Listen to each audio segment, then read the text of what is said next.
Okay, let me. И добро пожаловать на мой подкаст. I've been watching Russian with Max, learning Russian. He always says that. Привет, друзья. So we are talking to the English-speaking audience. I know. I just want to use my Russian. Okay, welcome to ACI 2 class 2. And this class will not be long. Sure, easy. But we owe you something from the previous class, and we remember to speak slowly. So the question was about 8 qualities of the Sangha jewel. And the Sangha jewel is related to anybody who has seen emptiness directly, including all the arhats, which are enemy destroyers, level 8 bodhisattvas, and higher, and Buddhas. And the 8 of them, they are divided into 2 parts. One is called knowledges, and the other one is called, it's okay. Okay. Yeah. We have our offline student being. Come on in.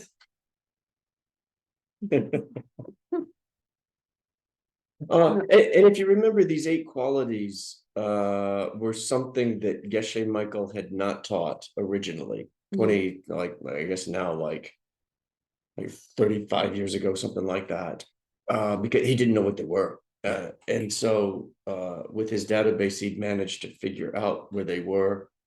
They were in the Uttara Tantra. And interesting that you have them mentioned in the questions, even in the homeworks, but you could not find anywhere. It was probably a pretty common question among Geshe Michael students, what they are, these 8 qualities. Yeah, and so he found them in the Uttara Tantra, which was written by Maitreya. And then the question he always asked about the Uttara Tantra, he taught it actually. When did he teach it? Like shortly after he got out of retreat, out of his 3-year retreat, he taught the Uttara Tantra. And the funny thing about it is the Uttara Tantra is not a tantra. It's an open teaching. So yeah. But that's the excuse me, Ian and I both have a bit of a cold. Yeah, we're a bit sick, but that's the source. That's the source for the 8 qualities of Sangha. Yeah. So there are 8 of them, and the confusing thing is that actually they are not 8. Yeah. Because they are 6. 3 freedoms and 3 knowledges, or knowledges come first, 3 knowledges and 3 freedoms. And the 4th one is the combination of the previous 3. So there are 3 knowledges, and the 4th one is the combination of previous 3. And there are 3 freedoms, and the 4th one is just a combination of previous 3. So what they are? So that would be the 8th one. And you'll see this quite frequently with the Tibetans. They were not a culture big on math the way Western culture is. And so we think differently a lot of times than what they do. We tend to be very linear and like our stuff organized in discrete units. And boy, that's not going to hold the Tibetans back. You'll see it quite frequently where they'll say something like, these 3 qualities. And the first quality will be like something that takes you 10 minutes to understand. The second quality will take you maybe a day or 2 to understand. And the third quality is like an eon worth of work. And they don't hesitate to divide things up like that. So the first knowledge is the understanding the way things are, and it is about understanding of emptiness. So all the areas, they come to the category, right? And areas and higher. the second quality or the second knowledge is understand all things, not the way, but all things they are. And Geshe Michael says that it is related to bodhisattvas who have gone through this experience after they have seen emptiness directly, and they were under the influence of bodhicitta, and they have seen every single living being,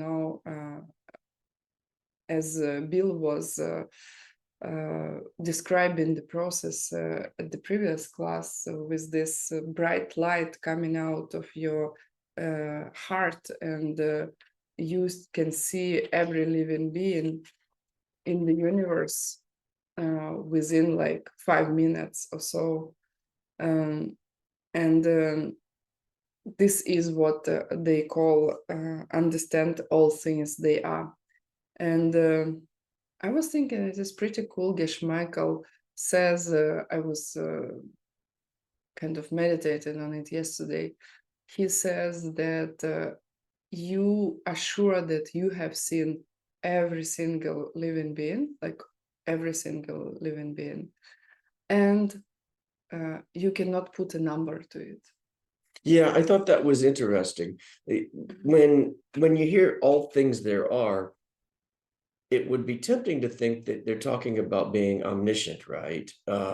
And that's not the case. They're talking about specifically the experience of bodhicitta, right? And he gave some interesting details about it. He said within an hour of your first time having had the direct perception of emptiness, you would see individually, one by one, every living being in the universe. And then what he said that was really fascinating this time was that there is no number, but you have seen them all. There is no number, that there is, you can't put a number on it because the universe is endless. And yet you've still seen them all, which is really fascinating, right? That somehow being human, like that doesn't make sense in our world, the way we're seeing it right now. You can't have something in our three-dimensional world that is both beyond counting and you've seen them all, right? But apparently at that level you can. Which was really fascinating.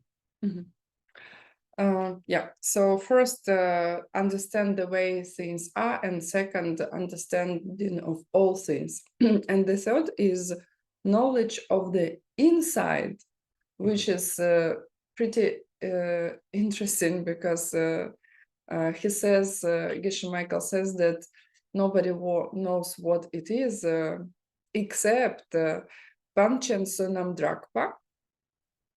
And he says that it is to see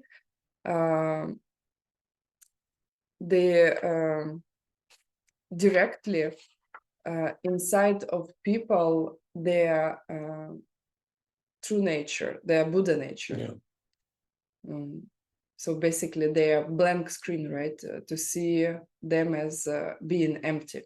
Well, and what's interesting about this is that as you go through the 10 bhumis, right? The 10 stages of the 10 bodhisattva levels after you've had the direct perception of emptiness. After you've, right, that's the third path, the path of seeing, where you've had the direct perception of emptiness. And then you go on to the path of habituation, where you're working your way up to the 10 bodhisattva levels, the 10 bhumis. And by the time you get to the 8th bodhisattva level, at that point, and not until then, are you seeing both ultimate nature, ultimate reality, and deceptive reality at the same time. You're seeing both samsara, and emptiness at the same time. So in order to see everybody's Buddha nature, either you'd have to be in some kind of state of meditation, or an 8th level bodhisattva or higher, which I thought was pretty interesting. Okay, and the fourth one is the combination of these three knowledges. Of the prior three. Then there are three freedoms of among these 8 qualities of the Sangha jewel. The first one, and that is explained also by only one guy. And if you will make it to secret teachings, you will know why this guy is important. And his name is Chujin Gaman Pelden. So true Sangha is the first quality, or it is the fact that you gain a special weapon against your negative emotions. And in Tibetan, these 3 qualities that are called freedoms are called Chak, Tok, Men. Chak first, Tok, and Men. And the Chak is the specific weapon by the fact that you have seen emptiness directly against negative emotions. Can people see us, or are they seeing the question that's up there? No, they can see. Don't worry. You Okay. don't see it. Yeah. Well, I didn't know. I didn't know if they were seeing our screen or not. Yeah. I'm not sharing the screen yet. Okay. So I'm just getting ready to. Chak Tok Men. Yeah. So the second one talk is freedom from the restriction in the time and space. And this is, I think we talked a little bit about it yesterday because we are cursed to stick to the here and now for so long that we do not remember already. We do not remember. We think it is normal to sit in this small closet instead of having the whole castle. Instead of being in all 3 times and in all the spaces, in every point of space, every spot of the space, we should be here and now, right? We are on the second of the second 3, which are called 3 freedoms, and it is a restriction in time and space. And we are so used to feel just this little moment around this space, like this mind in this space that we cannot imagine the way Buddhas feel like to be at the same time in every single time and space there is. Yeah, and I think just before we cut out, I was commenting that it's interesting that they're talking about limitations of time and space here, where previously in the knowledges they were talking about seeing every living being, right? But they're beyond count. And so there's something there that being human, you're not allowed. It doesn't make sense in our 3-dimensional world, right? It doesn't make sense that you could see countless beings. And they also talk about, right, like time being beginningless. And that was always a difficult concept for me. If you are a living being locked Locked in with time and space. limited time and space, then it should be difficult for you to imagine, right? Yeah, they're clearly talking about something that's beyond human experience, normal, ordinary human experience, right? Yeah, and I think we will talk about it more because today we will go into details of a very interesting definition of the bodhicitta, the second one by Asanga/Maitreya, and it will be you will get more information about who the Buddha is, and one of the characteristics is they have totally different sense powers, right? I mean, they can hear with their toes or listen with their eyes. They have totally different Yeah, there's all five of their senses are combined. They can touch something and smell it. They can listen to something and feel it. They can see something and hear it. Their senses are, all parts of them are combined. It's not separated out the way ours are. And the third freedom is, I think, I liked probably the most. It's very cool, and this is freedom from thinking small. Mhm. It means that you can think that you want to stop your own death. You can think that your motivation is to help your mother or your children, and it is okay, but it is too little. And they are free from this small thinking. They think billions, like trillions. They think that I will take care of living beings that has no number, like limitless number of living beings. And you can do it. I mean, if you listen to this class, you have this capacity. You can take care of this planet of 8 billions. Every single one of us can. And to be honest, only you can.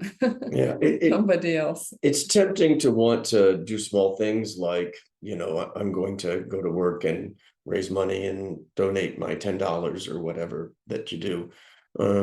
But the way to really change your world is to change your mind, right? Because that's the way to stop wars. That's the way to stop hunger.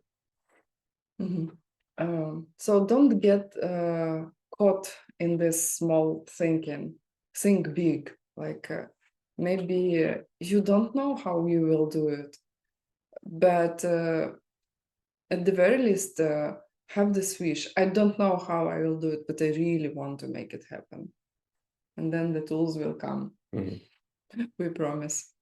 And so the eighth one is previous three combined. So there are 8. Yeah. So the first three, and then you have the fourth one is the combination of the first 3 knowledges, and then the second 4 are the 3 freedoms, and then the 8th one would be the combination of those 3 freedoms. Okay, now let's go to the homework. Actually, class 2.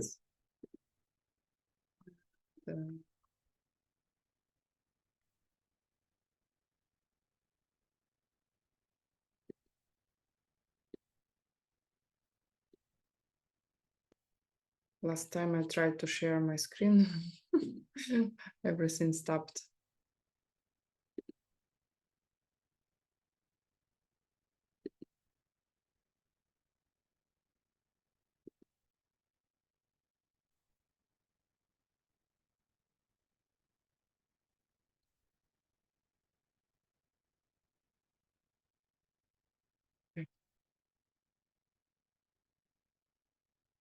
Okay, looks good.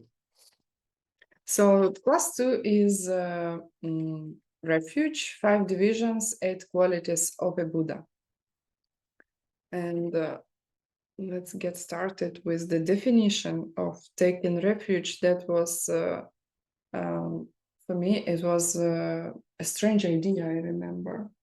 Like take refuge. We talked a little bit about it during last class, right? And to take refuge, first you should be scared, you should have something to be afraid of. And the definition is it's a state of mind in which of your own accord, you put all your hopes into some other object to be of assistance to you. And you see this in the United States. It's not just, for us, we're talking about religious purposes, but most people that I see in the world are taking some kind of worldly refuge, right? Like in the United States in particular, they believe in money. And so they're putting all of their hopes into it. my father in particular, he, saved his money, he invested it, because retirement, like that was his refuge, was to have enough money to retire, and then everything was going to be okay as long as he was going to be able to retire, have money. And he passed away. And so it's not going, you're going to lose that, of course. But you see people going to all, people go to food, drugs and alcohol, sex, there's worldly refuges you can go to. And also, in different cultures, like people, they take refuge in different things, right? And take refuge is actually to look for protection against some negative forces, right? And it's been fascinating for me because Ina lived through the collapse of the Soviet Union. And so she saw what happens when, the economic system that you're living in just disappears and money was worth nothing. And so she doesn't have the same belief in money as a refuge that Americans do, who've lived in a stable economic system. So yeah, because I have this experience when the stable becomes in 1 second unstable. Yeah. Which you're always going to lose it. It's just she's had the experience of losing it. Excuse me. Or we have been in Japan, right? And I remember like they are really big in like everything should be in order, like, put your shoes in order, and everything will be just fine. Yeah, we were riding in a cab, and then we get in the back of the cab, and they had this little screen, and they had these school children on the screen telling, giving Americans lessons in etiquette, and which is very different in Japan from the US. And it was in English. The message in the cab was in English, and it was telling you that when you walk into a house, to take off your shoes, and when you not just take off your shoes, but to line them up neatly in order with everybody else, and it was so cute because the girl said, and then everything will be perfect. Just gonna line up my shoes and then everything will be perfect. Yeah, and we were thinking about, that's another refuge. Yeah, and frankly, I liked it. I loved Japanese society. It was very quiet, very very considerate. There were good things about it.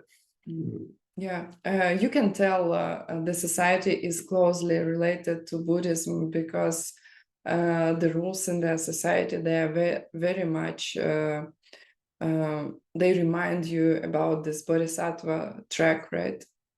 It was interesting to see an entire culture where consideration for other people was ingrained into them. It was really, really actually quite pleasant. Streets were immaculately clean. Public restrooms were just as clean as anybody's home. It was extraordinary. Yeah. And 2,000 Buddhist temples in Kyoto. How about it? Yeah, shrines.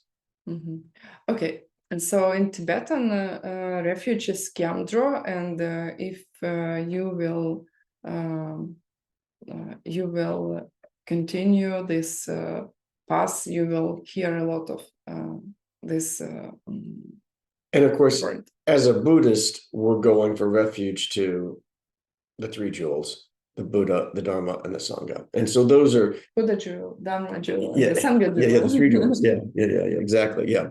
So not just the statue, but the actual Buddha, and not just the group of people in a house, but the people who've had the direct perception of emptiness, and not just and not just the books, but the actual direct perception of emptiness. Those are the things that are actually going to protect you from your own mental afflictions, right?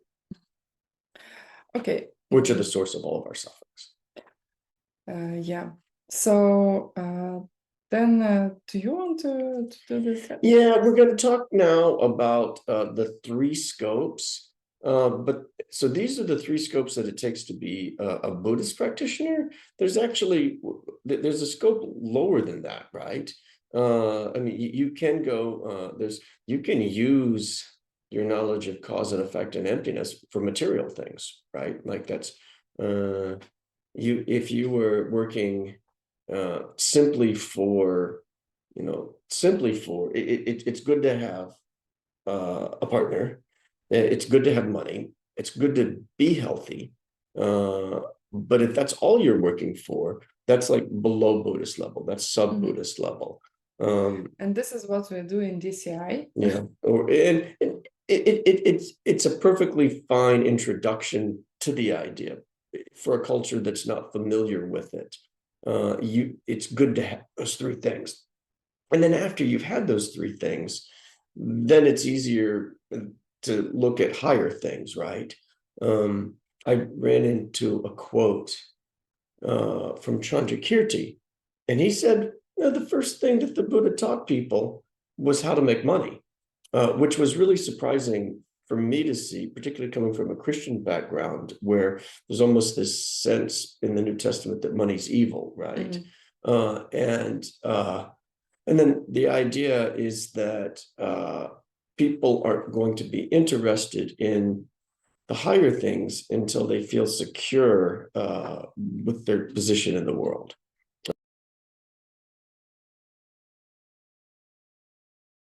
Give them a demonstration that cause and effect actually can work, that you really can create, the partner that you want, or fix your bad back like I did, or make, hundreds of millions like Geshe did. So that's sub-Buddhism. That's not one of the questions. So what's the lowest level to be Buddhist? So basically, you will see these scopes in different presentations, right? But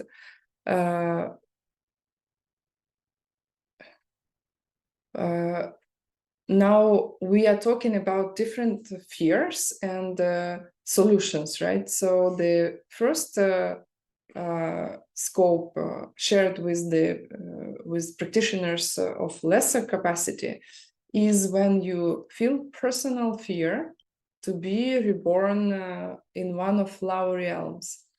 In ACI 8, you will see a very detailed description of all your possibilities as a living being. Like now you are human, but what can happen the next second after you die? Where you can go? And basically there are 6 possibilities, right? You can be born as a pleasure being, half pleasure being, human, animal,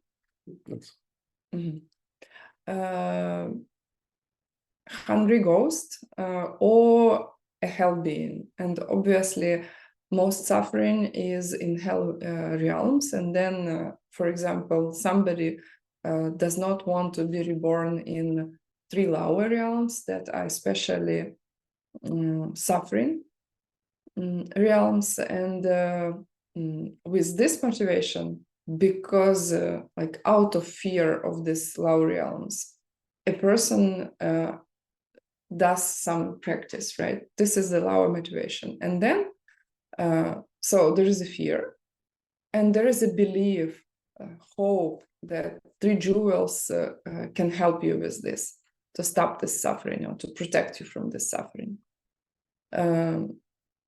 Basically, this is the lowest refuge that you can take. Yeah, the lowest the lowest level of Buddhist practitioner is working to make sure in their next life they aren't born as a hell being, hungry ghost, or animal.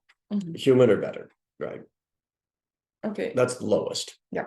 What is the second one? The second one, basically, it is the same. Just you do not want, not only you do not want to be born in hell realms and hungry ghosts, as a hungry ghost or as an animal, but also you realize that everything that is within this sensoric cycle, meaning within this cycle when you have to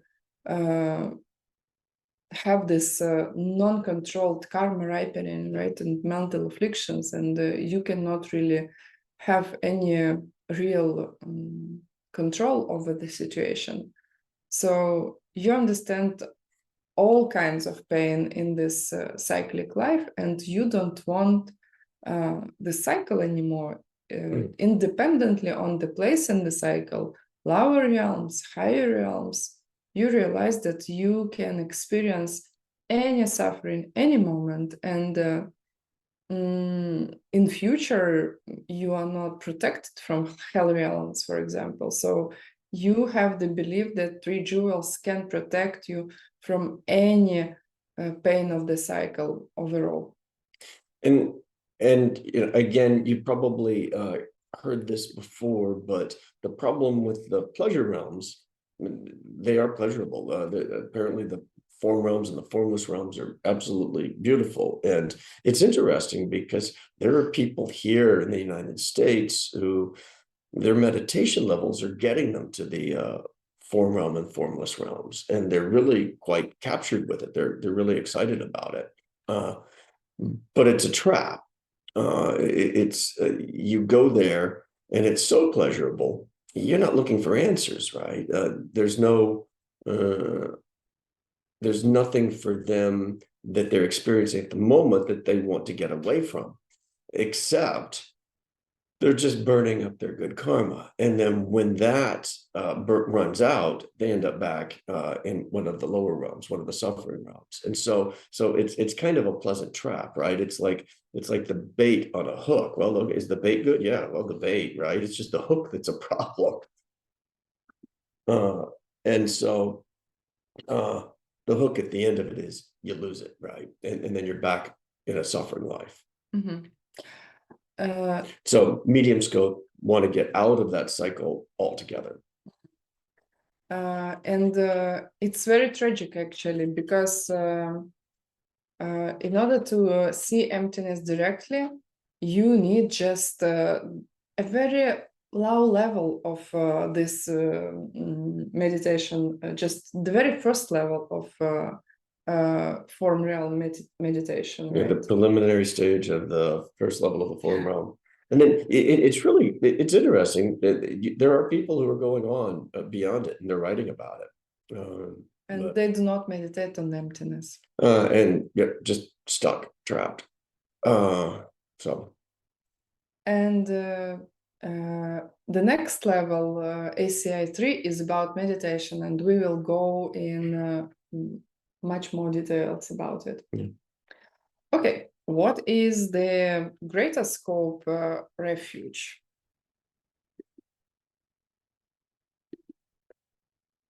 Let me see if we have a slide. And I want to thank Alina, who did the slides. Yes, thank you. Very helpful.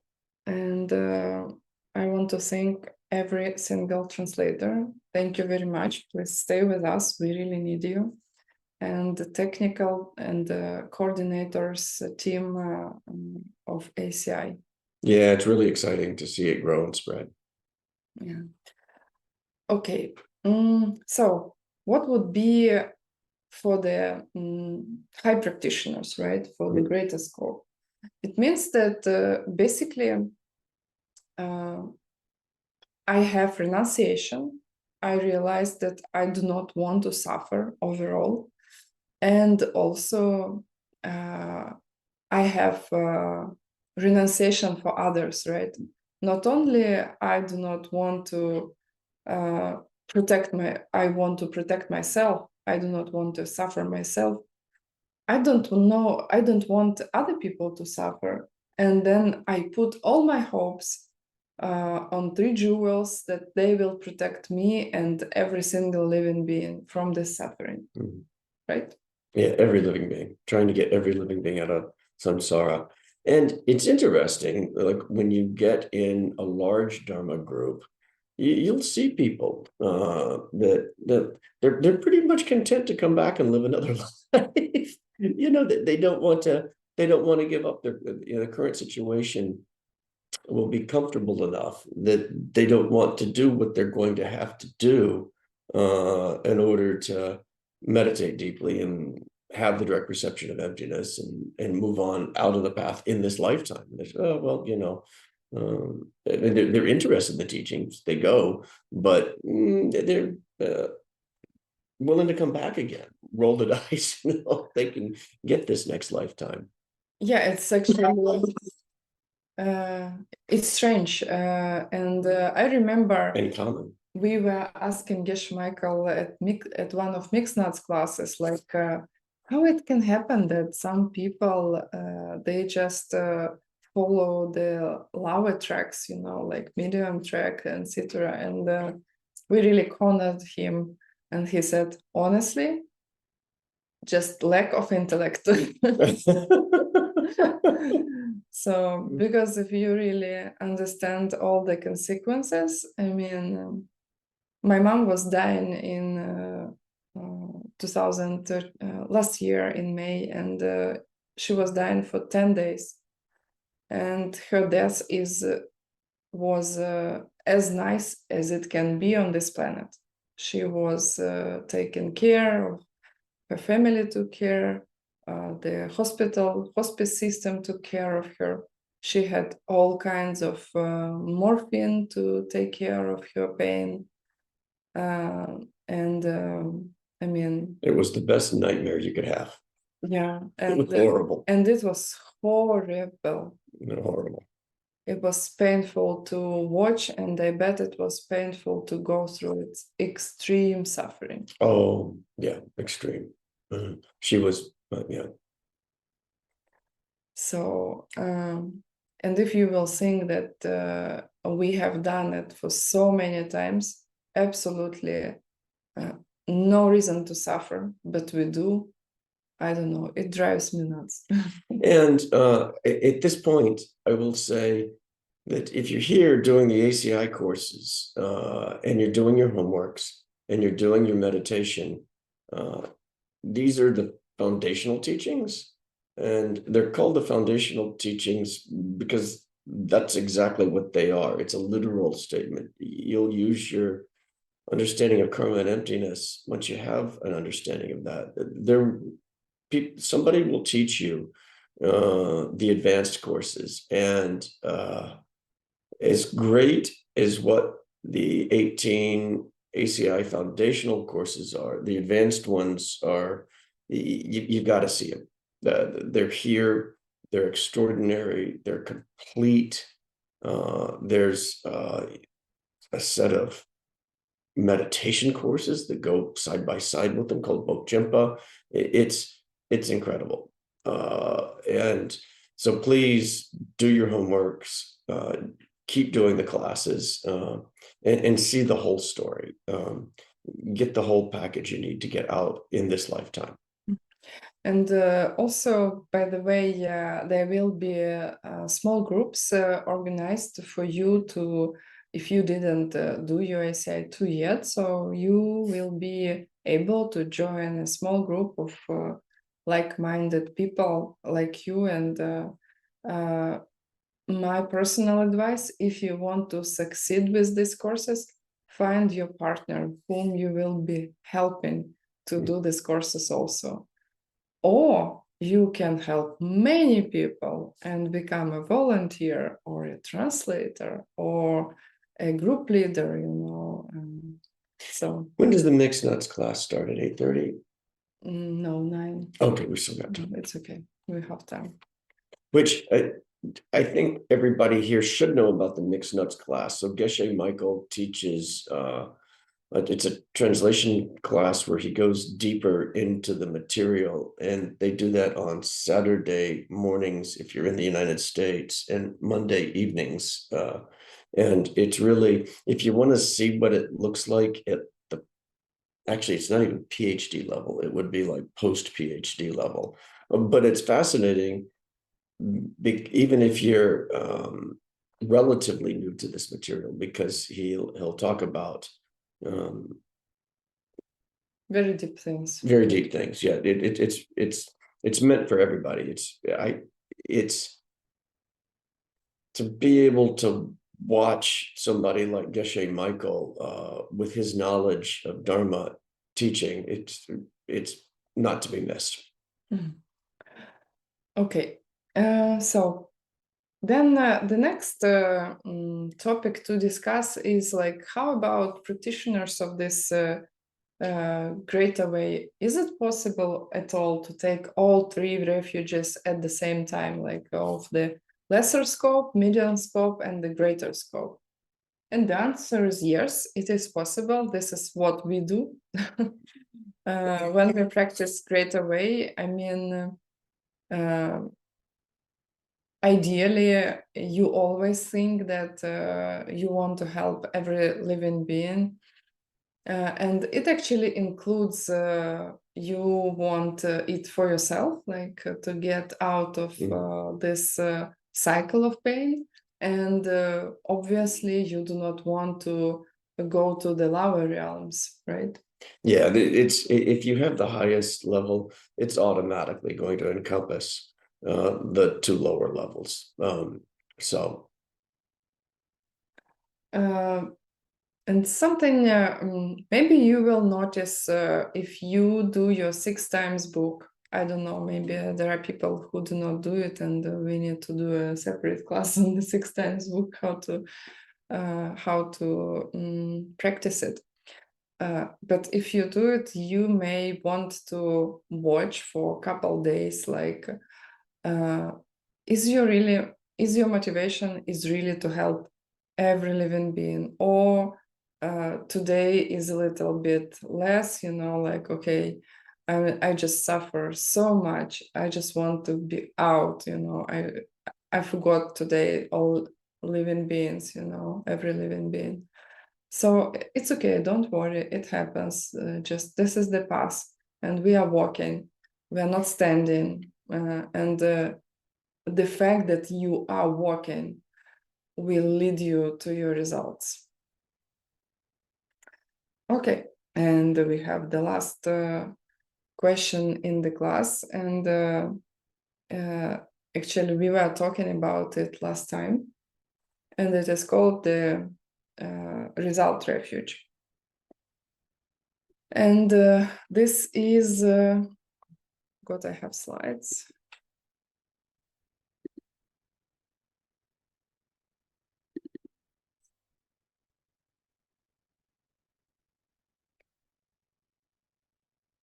Yeah, so this is the slide that I forgot about the fact that about the fact that you can have all three kinds of refuge at the same time.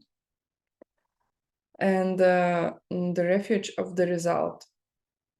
Actually, there is one more refuge to take to talk about before we will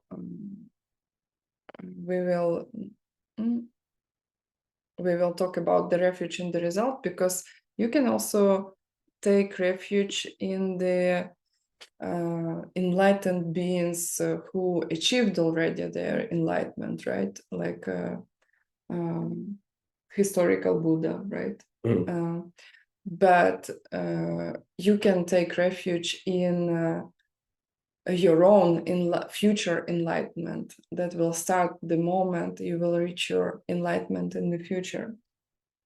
And Geshe Michael says that the last one is even more practical.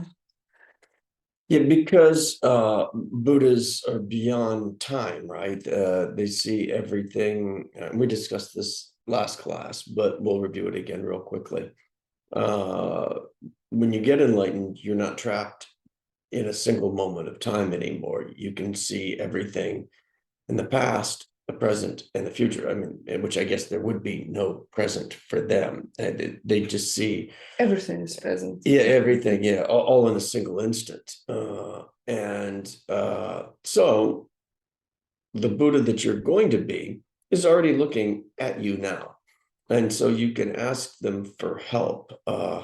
And Geshe described how when he was at work, he would go to the bathroom and pray to his future enlightened self when he was at work, because it was the one place that everybody would leave him alone. But there was a practice they gave us, I mean, frankly, in the advanced classes, where they said, like, you could you could have a little agreement between you and your future Buddha. And if you're out in public, you could say something like, well, every time I pulled my left earlobe, right, that's like I'm signaling my future, the Buddha that I will be in the future. Yeah, like give me a little help here, you know. Oh, I need help with this. And so nobody has to know, but it can be an agreement between you and your future Buddha. Just, okay, you know, help me out with this. Just your secret sign, only Yeah. between you two. And every time you do that, you know, is this going to work? Yeah, you're planting a mental seed, right? It's reminding you, because even like being a Buddha, right? It's not self-existent. That's also a projection. And so when you're doing something like that, you're planting the mental seeds to see it happen. And before it actually happens to you directly, yeah, you'll start, like Asanga was getting his dictation from Maitreya. You'll get it the same way. And it's not like an either or type thing. There's it will gradually, and you're getting help from Buddhas right now, but it'll become more and more obvious as time goes on. You know, like it'll go from being something that you're not really hardly aware of to something. It's not that they do not help, you do not see. It's a progression, right? And it will become more and more obvious and stronger as your seeds for it become stronger and stronger. And you know, so maybe you just barely have the idea of a Buddha, and then maybe you have a hunch, you know, maybe you have just a feeling, right? And then you know, at some point they're dictating to you, and you're writing books, having conversations with them, and then you become the Buddha, right? So it's a progression. I remember I was confused when I was looking into Lord Jetsun Kappa biography, and it was written that in his young years he succeeded to meet somebody who would talk to the Buddha of wisdom, Manjushri. And he would come to this guy who was a shepherd, I think, right? And he would ask him questions, like deep philosophical questions. This is where you go, right? You ask a shepherd. And he would say, oh, okay, Manjushri said that. Manjushri answered this. And he, oh, okay, thank you. Then later, they would say that he was talking to Manjushri, right? That the gentle voice was dictating all these big books to him, like Big Lamrim, you know, like Medium Lamrim and other books. Oh boy, Jetsun Kappa wrote a lot. Yeah, and that's one of the, you know, the answers is, how was Jason Kappa able to write 10,000 pages of text like that? I mean, 10,000 of in Tibetan. In English, it will be probably like 20,000 or 30,000. 30. Geshe. And Russian 50. Yeah. And so. So then they say, yeah, that was not it, right? And then they say that at the end of his life, he confessed to his close students that he was himself the Manjushri. And I was thinking, doesn't it sound contradictory? No, it doesn't, if you understand seeds. Yeah. Because this is how it works, how it worked, and how it will work for you. And if you think that you are far away from in light, blah blah blah, from enlightenment, just walk this path. It is not as far as you may think. Yeah, if you have the mental seeds to be attracted to this, to it in the original Tibetan, Ina and I, you're doing pretty good, right? Because this is not part of your culture. And to be attracted to studying it at this level, you've got some pretty deep seeds. These are extremely high quality teachings, and we've seen it in our sons, right? I mean, they're interested in karma and emptiness. They don't want to study the material. They don't have the seeds for it. No profit, you say? Yeah, prophet has no honor in his hometown, right? But they want us to repackage it without the Tibetan culture. Yeah, they force us now to make like one reels per one question, Yeah, something like that. they want us to put it all on Instagram because then they'll actually pay attention to it. So, but they'll give us 90 seconds to prove our case. After that, we're just getting boring. So if you're hanging with, Strange enough, probably we will do it. yeah. And so then are they kids with the short attention spans, or are they Buddhas who are trying to motivate us to, Go beyond our imagination. Yeah. If you're here and interested in this stuff, you've got great seeds, and keep going. You're going to love what's coming later. Promise.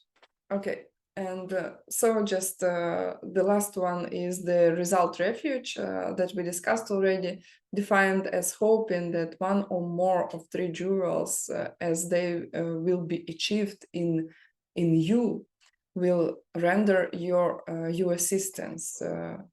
It means that you take refuge in your own future realizations of emptiness and your future enlightenment.